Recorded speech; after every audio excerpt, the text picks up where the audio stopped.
Način života u kome svi znamo sve, u kome smo svi jednako pametni, u kome smo svi jednako sposobni, u kome čak svi jednako i znamo. To je jedan apsurd jer se ljudi razlikuju i po znanju, i po strukturi, i po etičkom nekom principu, i po sposobnostima.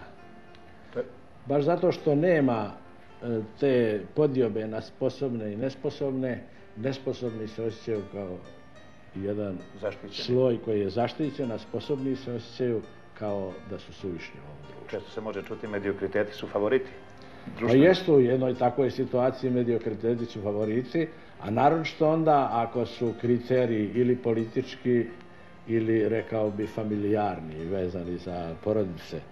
Mi prema onim najsposobnijim, najkreativnijim, najstručnijim nismo imali baš dovoljno sluha, da ne kažem zaštitništva. Evo danas čitam u Slobodnoj Dalmaciji da godišnje iz Jugoslavije od 3 do 5 hiljada stručnjaka sa fakultetom ode u Njemačku, Švedsku, na zapad. To nije ni čudno.